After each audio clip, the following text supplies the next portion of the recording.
I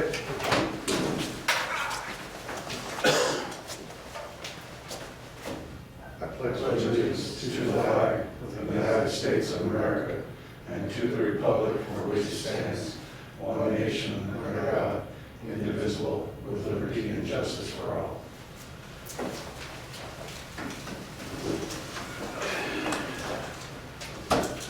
Roll call: Bickel, Urken, Steve Pothier, Grady, Rhodes, Fridena, Chris Cole, Levoy, Hurley. Jeff Rogers. I believe we have a full commission for the first time in a while, as far as people being appointed to the commission. Yes, We have 10 here, so we do have a quorum. At this point, we have no public, so there's no call for the public. Chairman report. I did have the opportunity to hear Secretary Hobbs speak last week, looking at, and she was pointedly asked a question about some of the security issues that are being raised nationwide, and her very poignant 6-word answer was paper ballot, paper ballot, paper ballot. Which, to the best of my understanding, we have in every voting device we have, even the electronic devices. Print out prior to paper being ballot. counted, print out a paper ballot, so there's a written record of every ballot cast in Pima County, which probably does more to defer any kind of nefarious activity on the part of other people. A question that I asked her more from a personal gratification standpoint than anything else. It is a requirement statutorily that there is a petition signature signing capability for county and municipal candidates that currently doesn't work. And she acknowledged the fact that it is a statutory requirement, but she said the amount of resources required in order to fix that problem means that it probably will not be functioning for the 2020 election. It is out there, but her comment was the previous secretary overpromised and under-delivered, which has been the case. And the She case on a also- lot of what she did. Yeah, she also addressed the election procedures manual. We are currently operating under the 2014 election procedures manual. Secretary Reagan made some changes and submitted them to the Attorney General for 2016. Neither the Attorney General nor the Governor signed off on that manual, so 2014 stayed in place. Basically for 2018, and Barbara has addressed this issue several times in the past. Basically, Eric Spencer locked himself up in a room and tried to rewrite the election procedures manual on his own, considered no public input, and again, neither the Attorney General nor the Governor would sign off on that. We did hear from, I can't ever remember whether it's Bo Sam or Sam Bo, but the current elections director, I believe it's Sam Bo. And both she and the secretary are committed to having the current procedures manual finished and ready for signature by the Attorney General and the Governor mid to late October. And I believe the statutory requirement is that it be presented to both for their signature no later than October, a year prior to the election that it's supposed to come. I haven't gone online yet and read any of the draft chapters that are available, but I believe they're out there, and the Secretary is very confident that they will be able to accept public input and have a procedures manual ready to present to both the Governor and the Attorney General in a timely fashion. So we'll keep our fingers crossed and hope that that works. That's all I've had from the chairman's perspective. Since Mr. Cote is not here, he's asked to postpone his proposed solutions to processing delays discussion until next month. Since Barbara is not here, we'll postpone city Tucson election information until next month. I believe, I read in the paper this morning that a mayoral candidate from the Republican Party that failed to get the requisite number of signatures is running in Ward 1. One.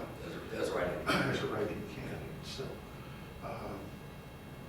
there is a mayoral and council member forum this Saturday, I believe, at noon. I'm not sure of where it is, but I focus. This Saturday, it's in tomorrow?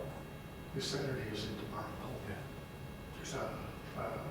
And I believe the focus of, they're calling it a debate. I don't know how much of a debate it's going to be as opposed to a forum, but the topic of discussion is affordable housing and gentrification, which has been a topic of discussion in most formats, what I've heard any of the candidates we have for council or mayor speak. And my understanding is that all three Democrats and the independent are going to be there from a mayoral perspective. There is no Republican mayoral candidate. And I don't know about the council candidates, so. Is it supposed to be for council, or do you know?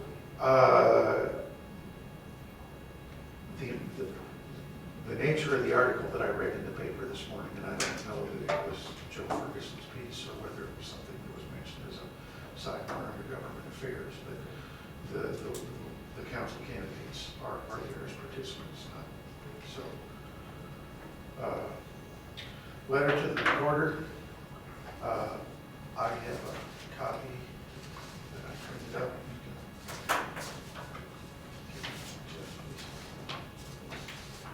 It's basically the letter that I sent earlier, although I did specifically address in the second paragraph the fact that a number of members of the commission have had the opportunity to hear the presentation that I've heard, I think now 4 or 5 times at various locations around the county, asking her to specifically make that presentation to this commission. I know I've seen it, Bill has seen it, I know John has seen it.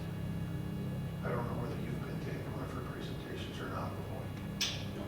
Okay. Chris, have you been to the presentation that she's done this year on the 2018 election? Okay. Grady, have you seen it anyway? I have not. No. Steve? Nope. Mark? So there's Jeff. Yeah. So there's a significant number of people here that haven't seen it. I attended at her office a briefing of how things work there, but it was not a formal briefing, presentation type thing.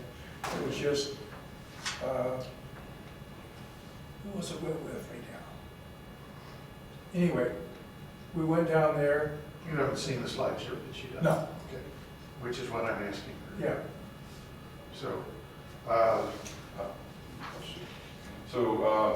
has she recorded that? Is it on YouTube or anything, or I could watch it without her being present?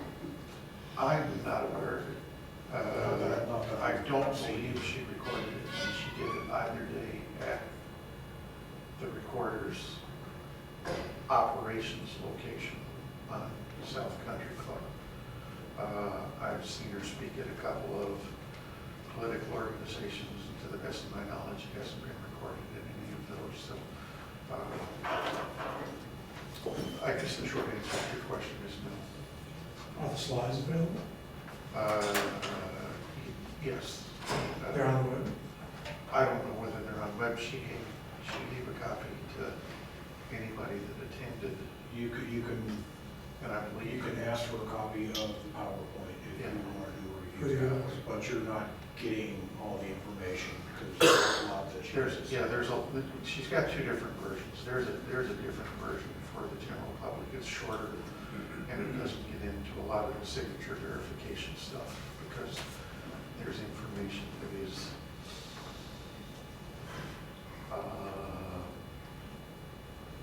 sensitive information, for lack of a better term, from a privacy perspective and how to deal with things. But yeah, the information is available. I'll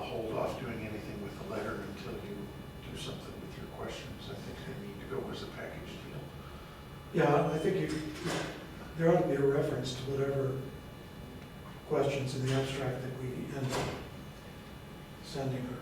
Okay, when we decide what we're gonna say, how can you make those changes? Great. So before I vote on, I don't know if they've already voted on sending those to her, but I would like to see them, and apparently with this. We haven't, Okay, and we will discuss them before we send them, okay. but Arnie has asked not to do that today. And Mike has sent them out to everybody on the commission if you weren't. Okay, I'll get you a copy of the questions if I haven't already. okay, so, I didn't see them, but, not saying they weren't sent. Okay, we're seeing them. So my concern is that many of these questions were developed maybe years ago. I'm wondering how relevant they are. Some of them are today. That's the reason for discussing them before we send them again. Okay, understood. So it's not just, this is what they are, but let's Right. clean it up before we send. Right. Thank you, sir. Levoy walked out of there when it was his turn. Yeah, of course. Well, you did say he's, well, he's not leaving yet, it's only 9:10. It's not close to 10 o'clock yet. Yeah. I'm sure he's probably on his way to the facilities down the hall. Probably. Because he I hasn't mean, left. he's left his stuff here, so. I met with the chairman of the board of supervisors 2 weeks ago, 2 Fridays ago, for a lot of reasons, but some interesting conversations as far as the commission is concerned came up regarding some discussions that John is interested in pursuing to a significant level as far as signature verification and stuff, which isn't an elections department function. Currently, it's something that's handled by the recorder's office where we have absolutely no sway. My question for Richard was, why is it, and this segues back to my days as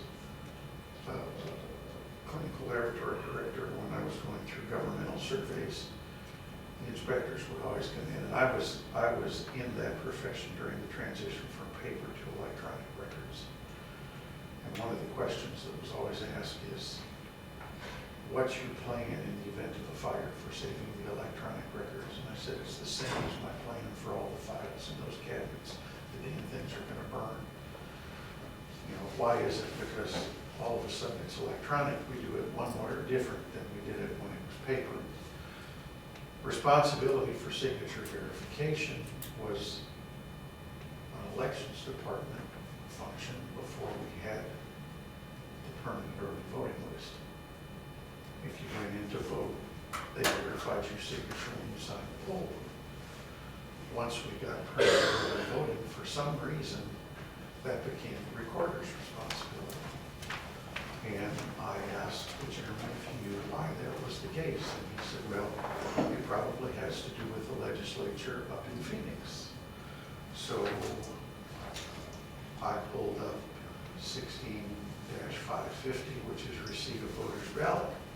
And it says, upon receipt of the envelope containing the early ballot and the completed affidavit, the county recorder or other officer in charge of elections shall compare the signatures thereon with the signature of the electronic registration form.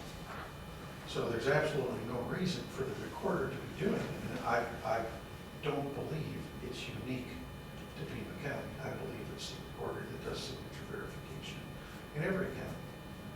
But it's something that falls more within the purview of this commission than any of the other crap we've been discussing. Is why don't we make a recommendation to the Board of Supervisors that that be moved? And it's probably good that Brad's on the cruise. But that be moved from the recorder's office back to the elections department. It is something that falls within the purview of the Department of Elections. And if we ever get to the point, and I'm not saying we won't, where we're doing all mail ballots, then what's the point in having an elections department? Let the recorder do the tally as well, because that's basically the function of the elections department. Then if we ever get to them, and I'm not saying I'm in favor of that, but if you push something to the extreme, then basically the function of the elections department becomes taking the ballots out of the envelope and doing the tally. Can you clarify? I didn't follow the last step. Why would you want to get rid of the elections department? I'm not saying I want No, to. no, but I mean, why would you? How does that follow? Well, I mean, you could argue that you might want to have it be separate to verify everything. That's what I was thinking. I I mean, think because it's I mean, hypothetical. I'm sorry? I think it's a hypothetical. It's a Well, of course it is. Yeah. yeah. but my question was, one of the big issues that we've discussed recently is signature verification. There's no reason for signature verification to be under the purview of the recorder. Statutorily, it's a policy decision that was made. well, look at Maricopa when they combined all of the recorder/election department. Look at the mess that came up. Of course, part of that was the incompetence of the election head, but still, you dump everything into one department and you run an increased risk of something like that. And I'm not advocating something. What I'm advocating is the potential of removing the signature verification piece of the puzzle from the recorder's office and putting it back in the elections department. You know, I would ask the same question. Why does the elections department conduct voting on election day, but the recorder conducts voting during the early voting period? Do they really conduct elections? They just process the ballots. They certainly collect. They do the same thing that the elections department does on voting day, Correct. on election day. They don't run the counting machines, do they? No. No, that's the election department. Yeah, that's the key thing. No, when you go to the polling place on election day, you get a ballot, you Yes, fill it out, you drop it in the box. right, That's done by the elections department. right. When you go to the early voting location before election day, you get a ballot, you vote it, you drop it in the box. Theoretically speaking, because you don't actually get a ballot, they program the electronic voting device that we're getting ready to replace all of, because the early voting locations have to be able to take somebody from any precinct in the county. So they're printing a ballot on demand, or they're doing it on the electronic device. But that function is also available on election day if you happen to be handicapped. What I'm saying is, why does the recorder do that piece as opposed to the Department of Elections? But the election department still does the counting. Sure. Yeah. In Pima. Well, Yeah. then let the recorder do all the voting, all the polling. What I'm saying is, we've got a fragmented We've system got a fragment. that doesn't make sense. You're Well, right. yeah. You do exactly the same thing, you walk into the reporter's office, and you do exactly the same thing there that you would do at the polling place. Because I do this every year, so I've gone through the handy paper, you check in, take the signatures, the handy paper ballot, you go over to the little booth, just like the polling place. Yes. You do it, you turn it, you put it in the box, and you're done. It's exactly the same thing. Right. And the question is, why is that a function of the recorder as opposed to a function of the elections department? Could be convenience for, they have locations where you can do it, I don't know, like. That would be the only reason, the location. But, yeah, I agree with you that, you know, insofar as possible, it should be the election department that runs the election. I'm not a member of the commission, so obviously I don't get to be a normal part of the discussion, but technically, the Department of Elections is conducting that. Our poll workers happen to be members of the recorder's office. The equipment that is supplied to the recorder's office is the elections department's touchscreens. So all the recorder is functioning as a poll worker at that point for the early portion. And if Does that make sense to you? In the recorder's office, not in the elections department, right? So when they, They're held in the recorder's office locations. Those were technically the early polling sites. Yeah, but they're presented by the recorder as this is a function that the recorder provides, not a function that the elections department provides under, at the recorder's location. Just an observation, this reinforces the idea that the system is not fragmented, it relies on joint cooperative activity. You know, that's a very good example of it. Okay, thank you. But to your point, there's a piece of that joint activity that this commission has no sway over.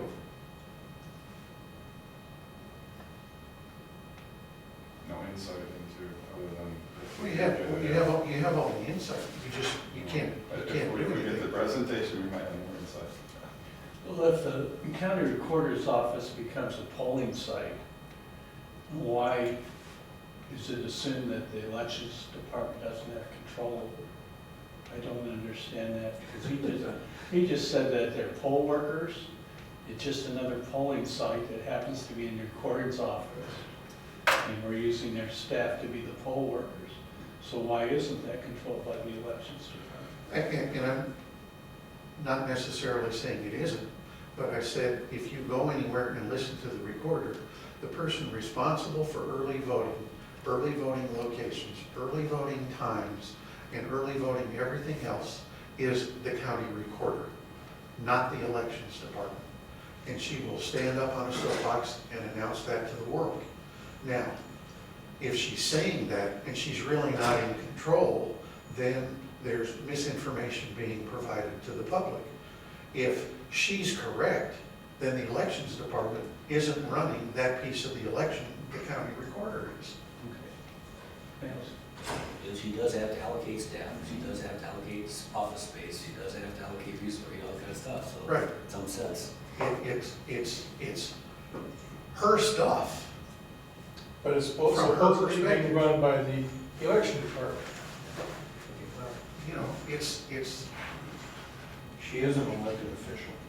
I understand that.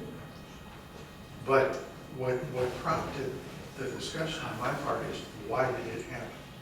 And the answer that I got from the Board of Supervisors was probably because the legislature said that's the way it's gonna work. That's not the case, because what it says in statute is the county recorder or the official responsible for elections. So it's a policy issue that's been established and a system that's made the elections process more fragmented just because maybe it's fine that it functions that way. But I think it's a discussion worth having, because there's something that could actually be done or recommended to the Board of Supervisors, which is in the purview of this commission, as opposed to talking about trying to control what the Secretary of State's office does, which we have absolutely no control over. Well, it sounds like, the way you've described it, it almost sounds like a bureaucratic turf war. Well, probably is. You think? And I'm sure No. Brad is willing to let Ann do whatever she wants to do, because it's less work that he Less has to work, do. Since you got a response back that, well, I don't know, it's statutory, is there any way, and you're suggesting that it's actually a policy decision that was made, is there any way to research when that shift was made, when that was actually created? Because it would seem that we have to look back at that to help us move forward as to, you know, was there an actual decision made, or did this just sort of evolve and happen and everybody's accepted it? I mean, that's an important distinction for me. Do you have a copy of that statute that you were reading from? Doesn't show when it was We're enacted. getting legal advice. Fridena. What's the number See that's, when it was passed, and if there was any 16,550, but. That's 16,550, right? Yeah. Yeah. But, yeah, it can be researched. Do you want to research it? sure. Okay. This was done, do you think, do you have a date? And that was. No, that's one of the things. Yeah. Jeff probably understands how it functions better, but when a bill is passed and gets implemented into statute, there's nothing unless you're into that kind of thing that ties that change in the statute back to the implementing legislation that made it happen. And the reasoning it was implemented. Yeah. And this may have been there, well, I won't say at all time, because it Well, obviously. they've been different. Segues back to Sometimes the they'll point where, let the explanations of why they changed it, where we whatever it was before. So it's got taken There was a big movement, probably 10 or 20 years ago, to pay for verification in any kind of election system. It'd be interesting to see how it overlaps with this change. I mean, this change, I'm sure, came up to address the advent of the early voting list. Yeah.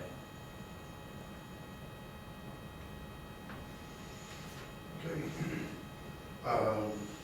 Levoy, before you leave, it's your turn. Now, but I'm having, I can't talk about 2 seconds here, but about 2 minutes for this whole thing, so I'm sorry. Grady, you got the floor. All right, well, can I say something about election integrity? I want to thank Steve for finding that big report. I did read it from the National Science Foundation, or what it was.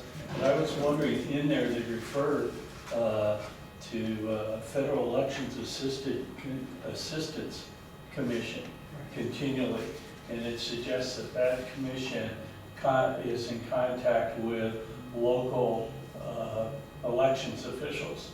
And so I'm wondering if we could have access to the communications from that group to our elections office to find out what they're doing in terms of election integrity, because they list a whole series of problems as well as offer recommendations, but most of their recommendations are at a very macro level, where we're at a more micro level for Pima County.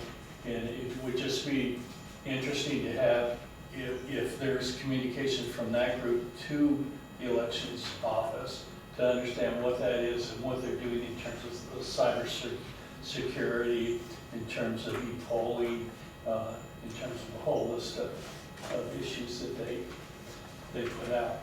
And second, if you haven't read that report, that was, I found it very enlightening to get me up to speed as to what we're doing. And I agree with you that they provide vocabulary, a common vocabulary that maybe we should adopt to clean up our language to communicate with one another. So, Keep that thought for next month. Because Brad's crew is going to be over by the office. Just should be. List your question at the end when we get to future agenda items, how you want it done, and that's all. We'll put it on, we'll put it on the agenda for next week. There is another spigot of information. I know Brad gets this, and I do too. I don't know, it's Isaac, ISAC. I'm not sure exactly what it stands for, but it's a lot more about the cyber aspect of things. They send alerts out. This is kind of, I don't know how this is handled in kind of the open meetings thing, because there's stuff on there that they sort of color coded almost like a security label. So there's some of it that's open for wide distribution. You can tell anybody, share with anybody, but others that they say, no, don't distribute this. Okay, so, and the alerts get very specific about, attacks that are happening now. And If This isn't on any of the topics that are listed here. But it has, it is, List something for a future agenda item, All right. because otherwise we can be considered in violation. no, this is an election integrity article that was presented to the commission. And what we're talking about right now, although it was Levoy's bailiwick that he chooses not to discuss because of his voice, it doesn't mean that we can't talk about election integrity. You're welcome, by the way.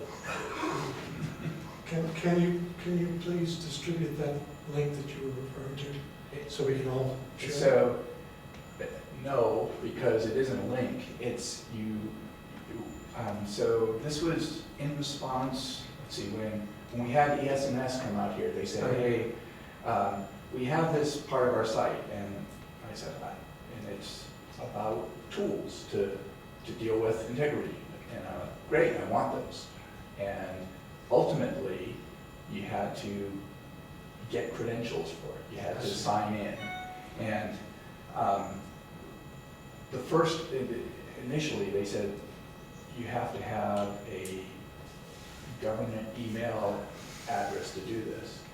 And I didn't. So I think Brad managed to get, because of our commission, to get me in that way. So I'm not really sure what he had to do, but it took quite a while to kind of get that in. But you have to sign up individually to get this. Okay, is that something we could coordinate as a commission? That would make sense. It would be, yeah, I was gonna say, that's something worth exploring for how do we set that up so commissioners that are interested in that can be vetted and That would be a request of Brad. right, yeah, so,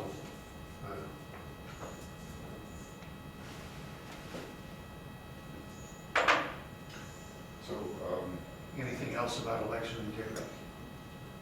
Okay, Grady, all right. now I think you're on the spot. All right, I'll save my election integrity information if we want to get more information and security issues on the agenda for another meeting. But yes, so employee screening process. So basically what I've seen, in our society right now is there's a lot of angry and upset people. Some of them feel that their world is going to radically change and possibly even end in tens of years. And I'm just concerned that if somebody like that were to be a part of the election process, an employee potentially, that they would feel no limit to potentially rigging an election. So Have you read the Pima County Election Security Manual? I have not seen it. It's on our website, the EIC website. It's out there for anybody to read.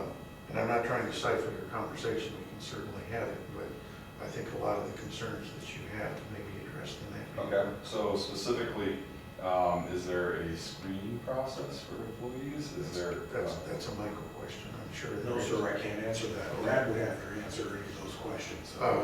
There's I'm not stepping into that one. If I remember correctly from what I was told, when I first got on this commission, because a similar issue was brought up,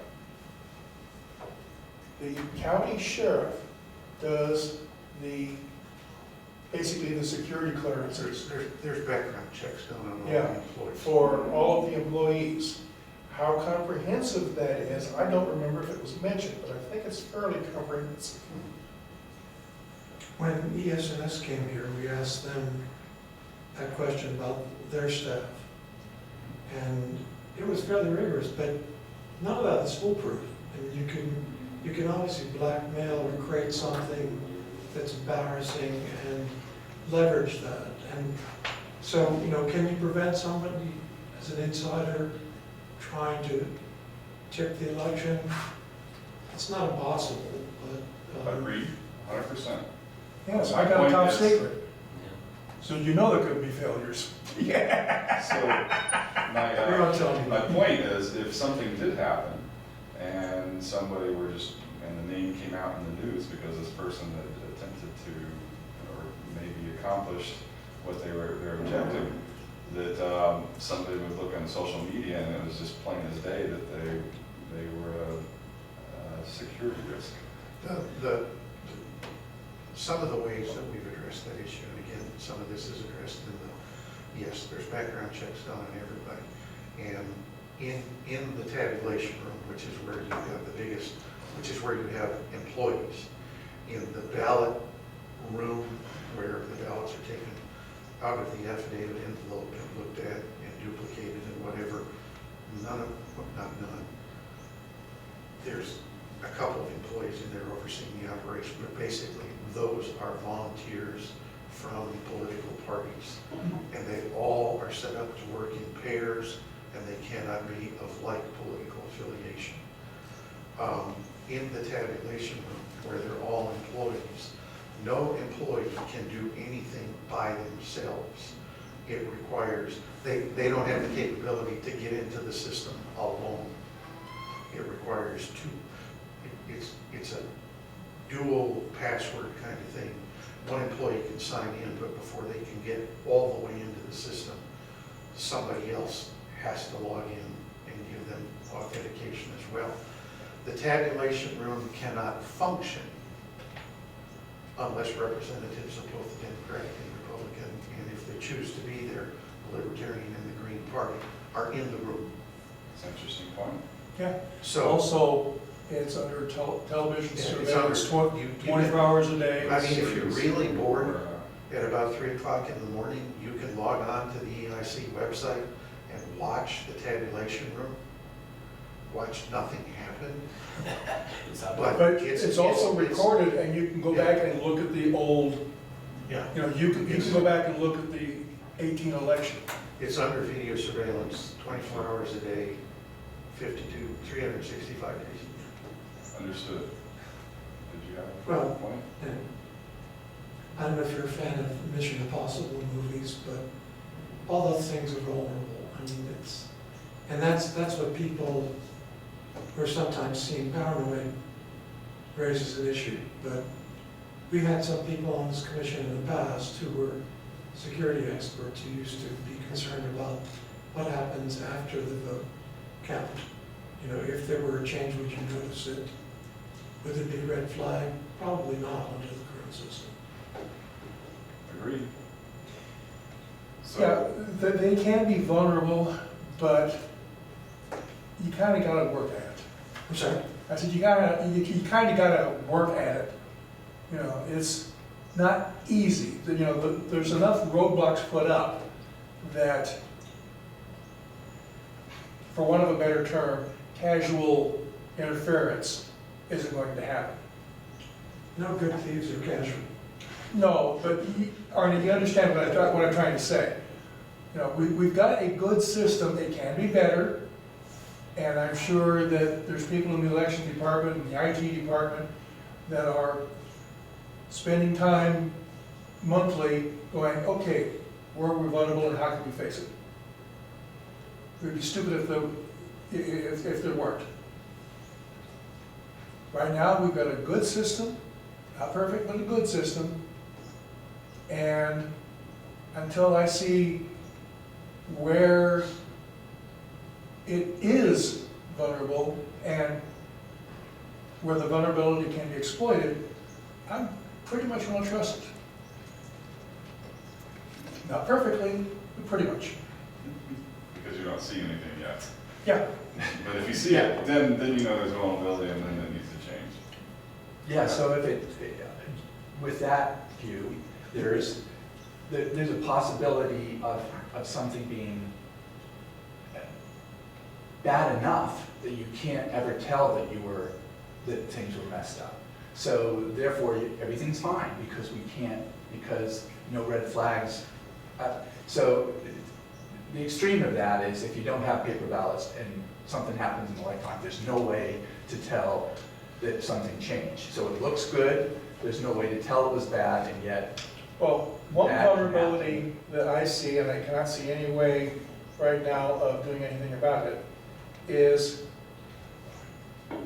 the server can manipulate the numbers, not grossly, but a little bit. In other words, you got this report of this precinct, or this cumulative total, and maybe an hour later, you've got the next one. But between this one and this one, there's no paper trail, so to speak, showing that the 1,412 ballots voting in favor of X were counted as 1,412 ballots voting in favor of X. You understand what I'm saying? Well, the only way of doing that is to wait until after the election and have someone like Tom Ryan look at the data logs to see if there's an inconsistency. Otherwise, you'd never know. No, Yeah. the data logs get looked at every day. That's one of the things that the parties have to do before we leave the tabulation room every night. Mm-hmm. I know, But but a really good fabricator could make that even a limited value. Well- I think the only way, an effective way of doing things would be to allow individual voters to actively audit their vote. And they may discover an inconsistency and report it. And that's something that a thief cannot control because there's so many instances. Uh, So, I've got a few more questions. I think that Brad might be the right person to answer, but I'll throw them out here. I'm not sure, if Michael, if you forwarded on my request so that Brad saw the details of my agenda items. But I did, but he's not gonna be here. today. But There's always next month. I'll throw them out, see if other members have inputs, but maybe Brad should answer these. I would like to know how procedural handbooks are handled, and it might be in the security handbook that I haven't seen yet. But is there a 1, 2, 3, verbal reprimand, written reprimand, and then termination? And then how rigidly are those rules enforced? So I've got a story here. I have worked in polling locations, the recorder's office, the elections office on Country Club. So I've been around, I've seen numerous times, I've seen issues. And one story I had is there's a no talking for the observer. I was a party observer at the time, watching what was going on. And there's a rule that you don't talk to the workers. And I was watching, and it was not well enforced. And to the point of one time another observer came in the room. This was it wasn't the accounting room, it was the processing room in the elections department. And starts talking to one of the workers, and it's warm welcome, how you doing? I just got back from my vacation. It was a 10-minute conversation about each of their latest vacations. And so I was just concerned about how rigidly the rules are enforced.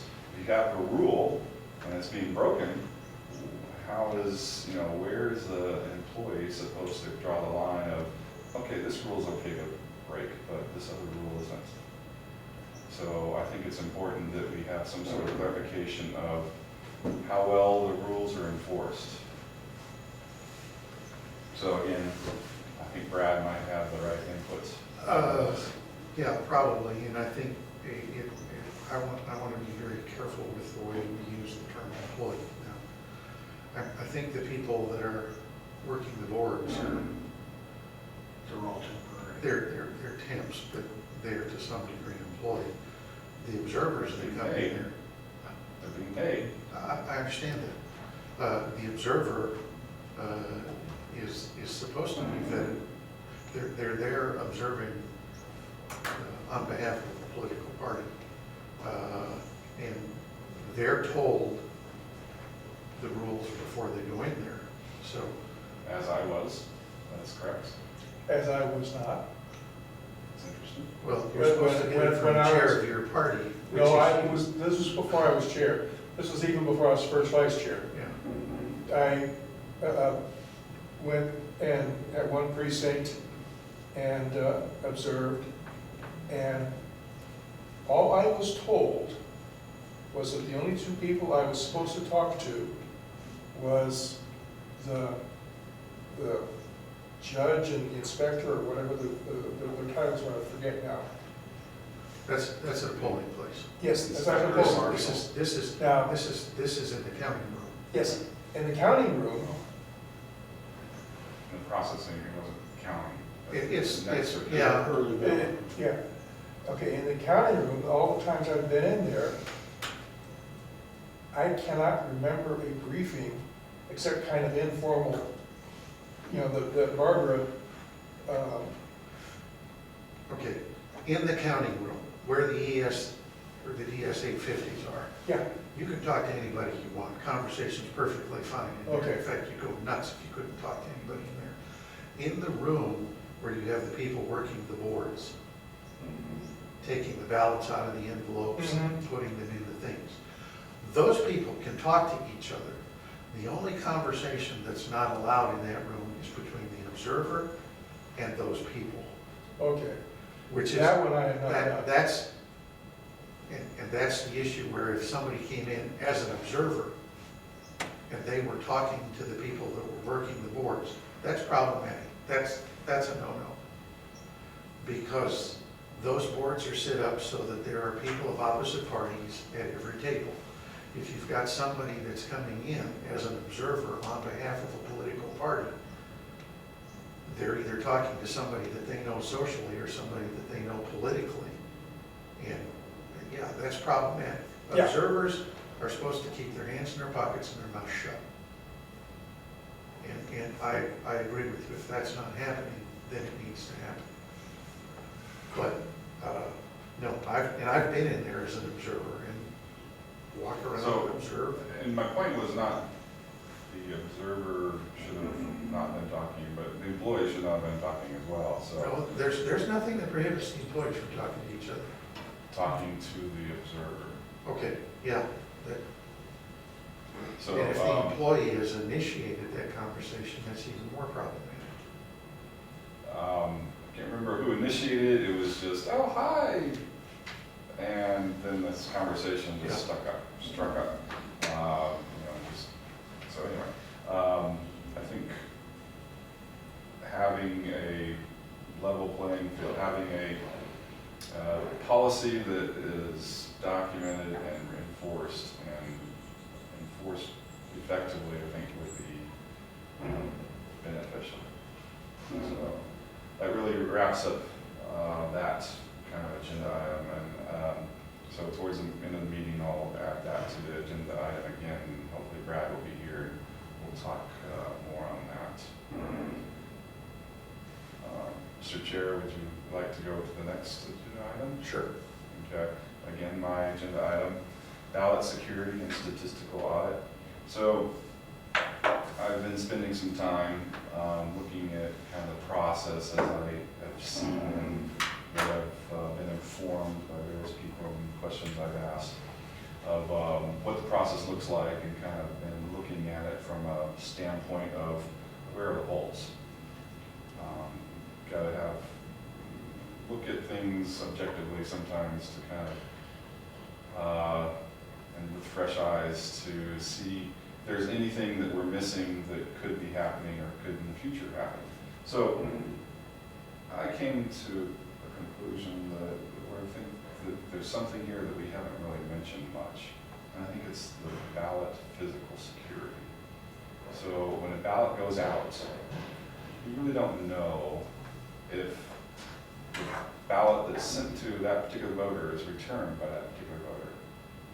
We know the affidavit that's returned in an early vote situation is the right affidavit for the person. It's got a barcode with that number linked to that voter. But we don't know if somehow that ballot has been replaced with another ballot from somebody else, and that voter had voted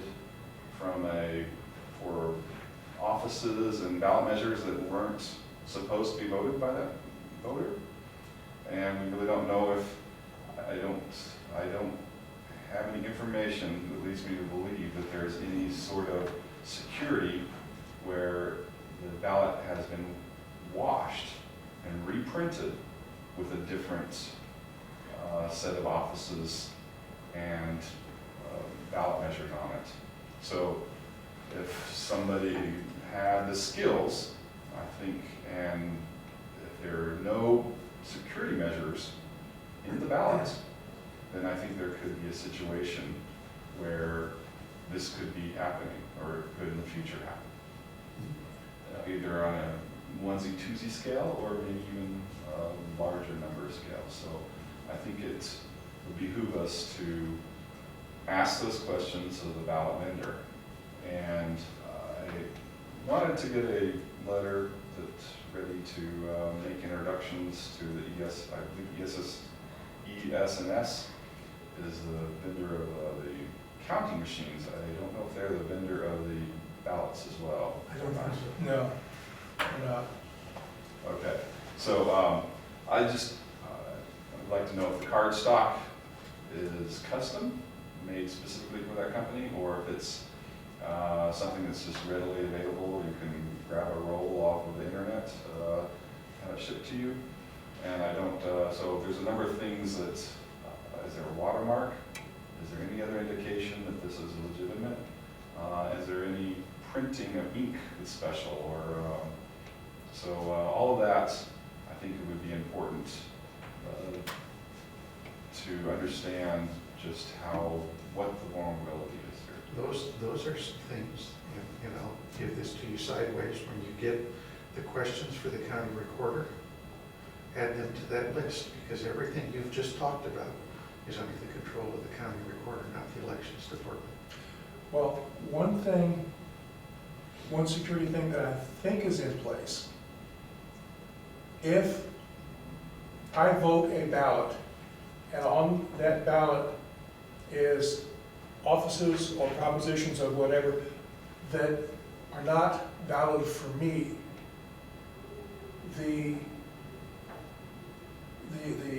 that fact gets caught in the counting process. It's not, They can't make Because it valid if anyway to you. Yeah, because the No. ballot is not linked to you in any way, shape, or form, or it's not a secret ballot.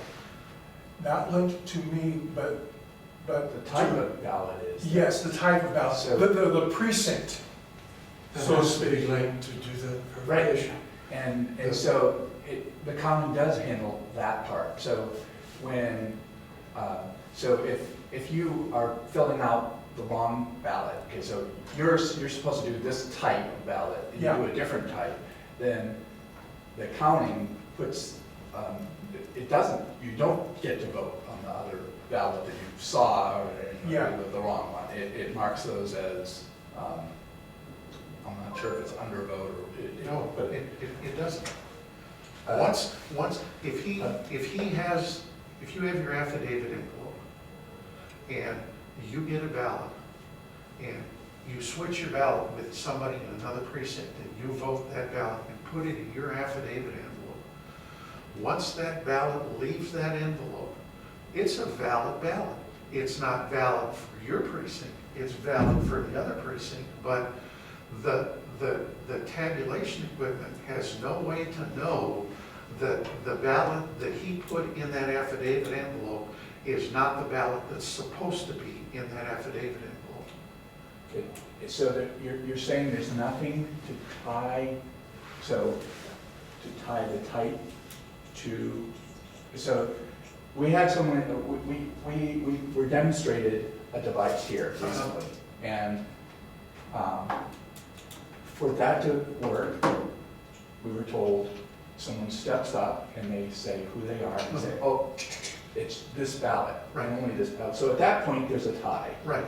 Okay, so where does that tie get lost? And there's a tie, and this is, the only way to eliminate a lot of the problems that we're talking about is to get rid of early ballots. Oh, you're, Because- it's not a time early ballot. Because once that ballot leaves the recorder storage facility, Right, there's no control over what happens to that ballot. Point that Grady's making, if you had somebody sophisticated that intercepted all of these in the mail, and they took the ballot and washed it and reprinted it with different offices, different whatever. Yeah, there's no control over that happening.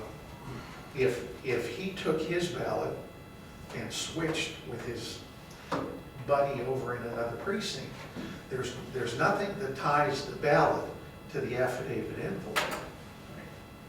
There is a barcode on the affidavit envelope that ties that envelope to the person that's signing it, which is the family folder that the recorder's office maintains, because frequently when a Husband couple wife gets, switch, yeah, right. they switch ballots and envelopes so that the wife has signed the husband's envelope and the husband has signed the wife's envelope, and they verify That's a that case makes where up. two wrongs make a right. But there's nothing that ties the ballot inside that envelope to that envelope. So, Or to the individual. yeah, or to the individual. You can have a case, in, I think they've had some of these issues in some of these senior care homes where people have like memory issues and things like that. Right. Where workers have intercepted the ballots Mhm. and mailed them back, and, you know, you need a signature. Well, Mr. Jones, here, could you sign this thing for your medication, you know? And take care of it, when that kind of stuff happens. Fortunately, it's not large enough to be able to worry too much about it. You don't have any time to do the other. So continuing on this, this has a second part to this particular agenda item, and that's statistical accounting. So I think there's a possibility of determining if this is going on currently, or if they're kind of give a red flag if it has happened in the past, and that's by doing statistical accounting of the ballots. So I don't know if the tabulation machine will report for each office and each ballot measure the undercount. Yes. I mean, it's great, it does. It does. That's awesome information. It also reports the overcount, or Um, overvote. Okay, so people who spoil that portion of their ballot by voting too many. Yeah, vote for one and they voted for two, it shows it as an overvote. Okay, that's good. So we should be able, so my point is, just as banks, you know, do a reconciliation of your bank account of, you know, here's what you started with last month, here's what you got now, here's all the deposits, here's your interest, here's your withdrawals, all that, you can make sure that everything is coming out, that there's no errors. I think we could do something here where we look at the, We do. we do. So, We do. so for every person that's sent a ballot, we know who they're supposed to be voting for, and we look at, We we know, added all those. we don't know who they're supposed to be voting for. No, not the particular, the office, Yes, the offices and the ballot measures, because of that location of where the voter lives. We know the offices that should be on their ballot. right.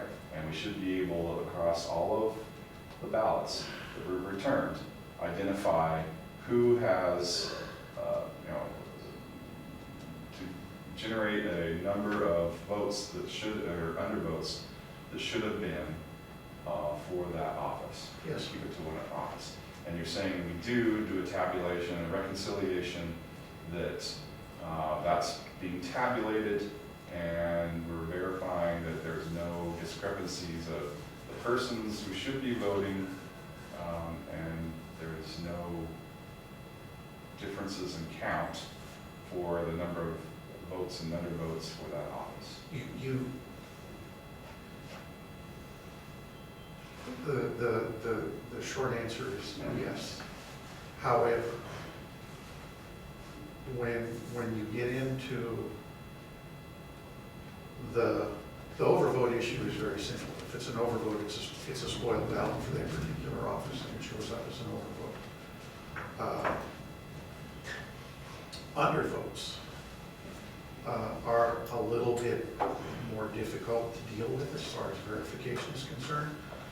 The recorder knows how many ballots were mailed and how many ballots were mailed for every precinct. We have 249 precincts. One of those precincts get no ballots because there's no voters living in that precinct. But we have more ballot iterations than that because we do have split precincts in voting districts. There are precincts that are divided across school districts. So people in one half of the precinct get a ballot for Ampi, people in another half of the precinct get a ballot for Catalina Foothills. So yes, all of that is known and monitored, and the ballot that goes out to every voter is specific based on his or her voting address. When you get into the undervote thing, because undervoting is a very tactical voting tool for candidates, being able to verify undervotes that they intentionally occurred or accidentally occurred is damn near impossible. State legislature is the best example. In the House, you're voting for two candidates, and you frequently have candidates that run what they call a single shot campaign. So vote for one, particularly if either political party has only one candidate running. Vote for them. Vote for your party's candidate. You don't have to vote for two people. It is not a requirement. In fact, you have a significant number of people that vote in the presidential year, and the only vote cast on their ballot is for the president. They don't vote for anybody else. Everything else shows up as an undervote. There's no penalty, and undervoting is not wrong. So there is a tally of undervotes, and from a candidate political party analysis, yeah, you can go in and look at a particular district or precinct and figure out how many undervotes there were, and question, okay, do we have a voter education problem? Do we have a candidate strategic campaigning issue? You know, there's all kinds of reasons for undervotes. But yeah, the system does tabulate. Okay, so for each office or measure, they would have an undervotes for each ballot, or accumulated voting ballots. Yes, by precinct. Everything is broken down. You can go onto our website and pull the final canvas that was approved by the Board of Supervisors, and you can verify every office for every precinct in the county. What the total number of registered voters were, I believe that's broken down by party. What the total number of ballots cast were, that's not broken down. Or actually what the total number, and it's total number of ballots cast early, total number of ballots cast at the polling place, total number of ballots cast provisional. And what the results are. Now, this is a big spreadsheet, and there's a lot of blank spaces in it because there's a lot of people in LD 10, 11, 2, 3, and 14 that don't get to vote for the people in LD 9. So there's a whole lot of white space around here. But all of the information that you're talking about is there. It gives the number of votes cast for each candidate and the total number of undervotes. So I think what you're saying is, so when all of the early ballots show up, they're not segregated, they're not sorted by precinct. It just goes through the machine, and the machine calculates them. No. They go through by batch. When the ballots come from the recorder's office into the elections department, there's a ballot inside of an affidavit envelope that is sealed. In 2018, the Elections Department finally caught up with the Recorder's Office, and we have a machine that opens that envelope. Once the envelope has been opened, it goes to a board, and the ballot is removed from the envelope. The ballot goes into one pile, and the envelope goes into another pile. At that point in time, there's no longer a way to tie a particular ballot to a particular voter, thus the secret ballot. Now, those ballots aren't sorted in any way, shape, or form. So the machine has to, when it's tabulating. When it it's has tabulated, to- the it will machine find. reads all of those little Time bars. set on the edge of the ballot. And in there is encoded in the precinct. Right. And uses that. And, yeah, but the paper ballots are never sorted by precinct. Understood. Early voting, obviously, they're sorted by precinct at the polling place.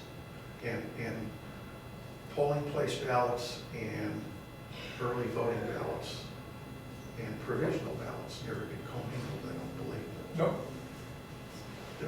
They're all separate. So if you want to know how many people actually voted at a polling place in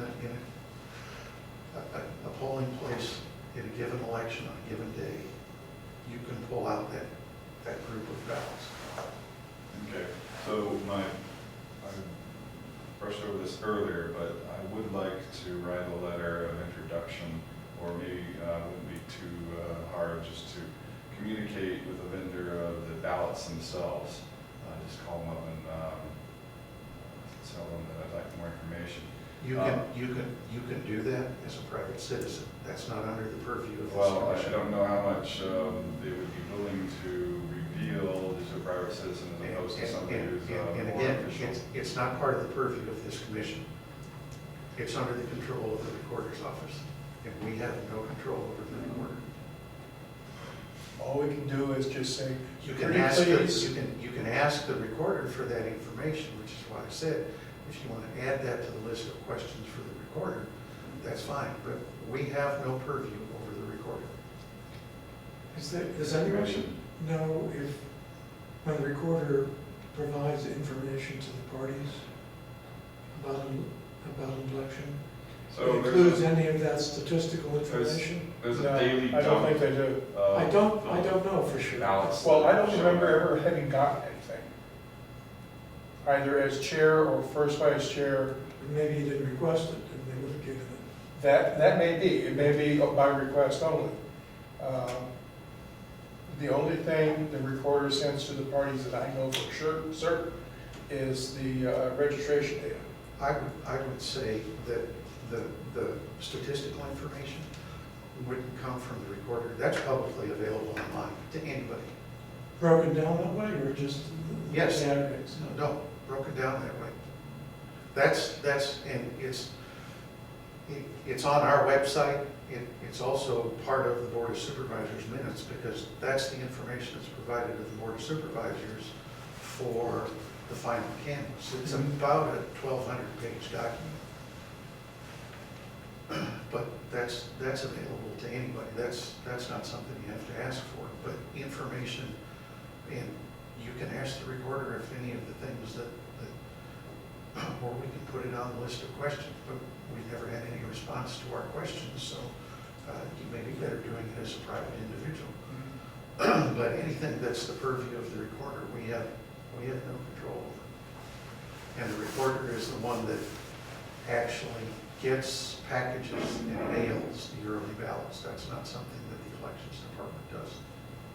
Do the parties ever go back retrospectively to analyze that statistical information and where it's possible? We have, Because for us, there's been no reason to. Okay.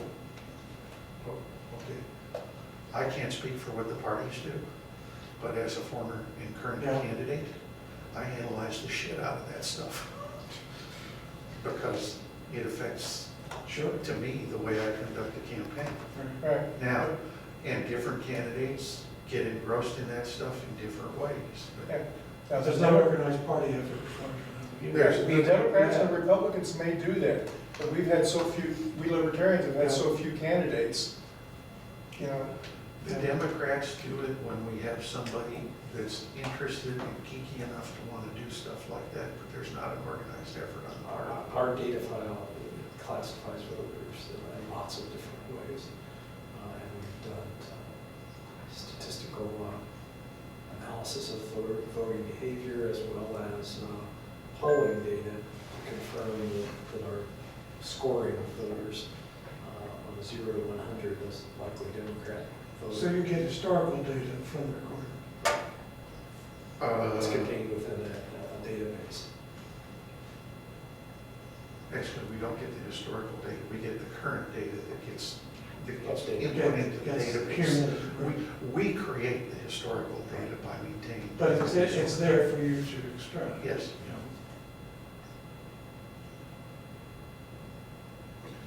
So that really concludes that agenda item. Okay. Keep digging, I mean, Yeah, it merits discussion. I don't know that you'll get any satisfaction out of it, but it merits discussion. Future agenda items. Put Isaac on I have carryovers for proposed solutions to processing delays for John Cote, City of Tucson election information for Barb, the employee screening process. Brad can answer some of those questions that you've had. And I have the ballot security also listed as a carryover with a question mark. Did you want to go over that with information with Brad?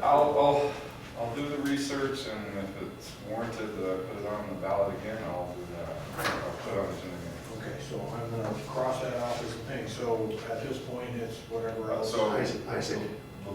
Isaac, ISAC, that's the thing that Steve is talking about. ISAC. It looks like we're Cyber. gonna have another process of questions for the recorder, which is gonna involve some of the things you raised perhaps. So we ought to put that on the agenda. I'm sorry, say that again? Questions for the recorder, Okay. it's like a new wrinkle. Should be a carryover, as should the recorder's letter. And the voice, Yeah. it needs to be carried forward. Production integrity. Okay. Oh, he did? Anything else? What, Well, mine was under elections integrity, because that's what the elections. but I think more specifically, But this is is correspondence from the between, election. but I think that, well, I'll leave it on there. We can Yeah. make adjustments later. Yeah. Is there anything else that anybody would like to add?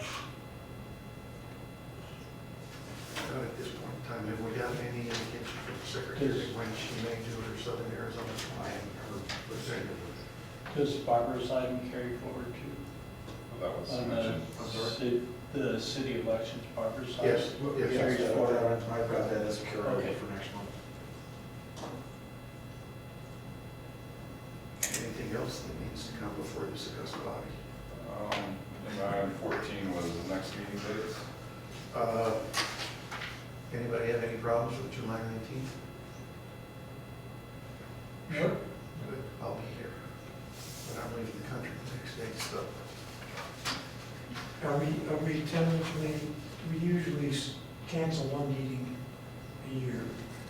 We had in August, because not everybody on vacation. Is that something up for discussion or not? It's up for discussion. I would rather not plan a canceled meeting. If we get to the point where we don't have a quorum, then obviously, which is the only way I've ever seen a meeting canceled in the past, and we have had incidents because everybody was on vacation, or we weren't going to have a quorum, which is why Michael asks everybody to respond. And then people go out and get sick, and we end up without a quorum anyhow. I think we should also consider that we're not tied to a meeting once a month, on the third Friday of the month. No, we're Actually, not, yes, which is pretty why. much. No, we should. We have to schedule a space, And this space is reserved for us at this time on the third Friday of each month in advance for. Yeah, to change it So if requires a lot of Requires paperwork. a lot of work. So if there was ever an emergency that we needed to meet. and We do something- can work with it at that point in time, that's what I would do. Okay, We've done- so an emergency we can work with, but a general, this, hey, let's do it twice this month, it's probably out of the question. No, we can do it. You could We just need have to know about it. It's just a pain in the neck. Well, I think it'd be, have to be significant enough. Whatever, yeah, exactly. Okay. Was there any resolution as to whether we're supposed to be broadcast or not? No, I'm waiting on the county. I'm waiting on the county. For live broadcast of all commission meetings, Oh. that's still up in the air as far as I know. I don't, You know, I think Is there Syracuse anything else really that needs to fighting be to not do discussed? that. No. Move we adjourn. the movie,